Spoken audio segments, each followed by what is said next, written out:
Today, we are looking at the plumbing of the New Zealand media sector, and specifically, well, a leak. A massive financial flow where capital moves out of New Zealand subsidiaries and goes straight into the pockets of UK parent companies.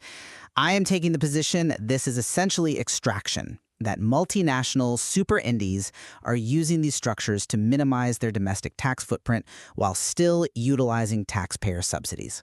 Right. And I will be arguing the opposite. It is certainly a flow of capital, but calling it a leak implies it is a mistake. I take the view that this is just the necessary cost of doing business in a globalized television market.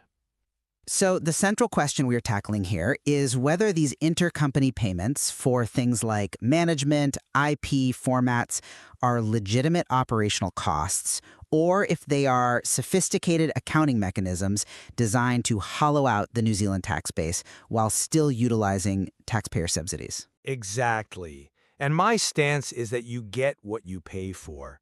These payments reflect the fair market value of world-class intellectual property. You really cannot expect global standards without participating in the global economy.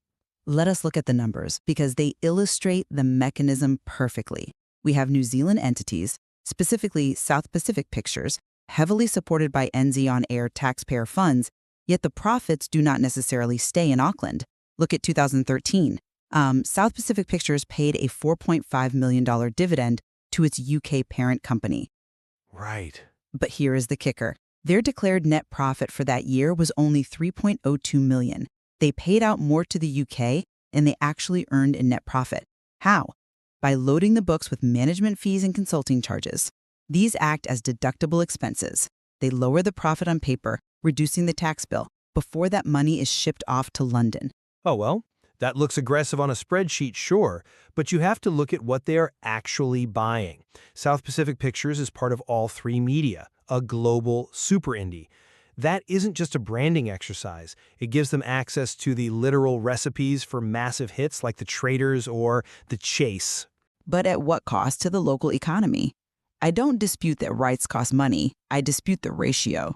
When you have a setup where a subsidiary earns $100 but pays $90 to the parent in fees, the New Zealand government can only tax the remaining $10. It systematically shrinks the tax base. The formula just becomes revenue minus massive offshore fee equals tiny taxable profit. You are ignoring the regulatory floor there. Companies cannot just invent a $90 fee to wipe out their tax bill. The Inland Revenue Department enforces the arm's length principle. Which works in theory. It works in law. It means those internal transactions must be priced exactly as if they were dealing with a stranger. If a local company pays a UK parent for a service, the IRD requires that price to match what they would pay an independent third party. They can't arbitrarily shift profits. The pricing has to stand up to commercial scrutiny. But arm's length is incredibly difficult to police when you are dealing with intangibles. I would argue these royalty payouts vastly undervalue the local contribution. You have Kiwi Cruise, local cultural nuance, domestic research and development. That is the cook in the kitchen. But the financial structure says the recipe, the UK trademark, is worth more than the cook. The IRD isn't blind to that valuation gap.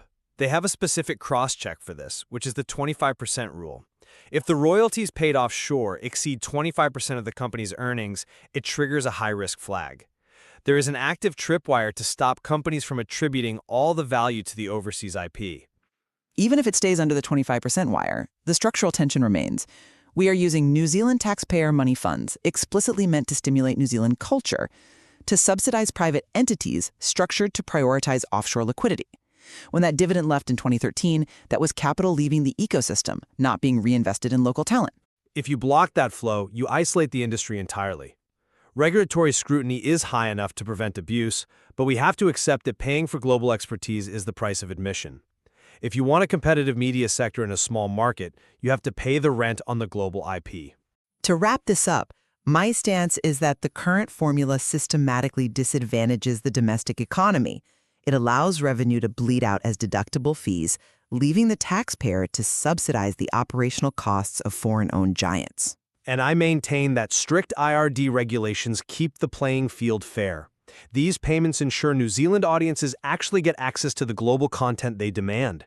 It is a legal reality, certainly, But the balance between global connectivity and retaining local value is still very much in question. A balance the market will have to keep negotiating. That does it for this session.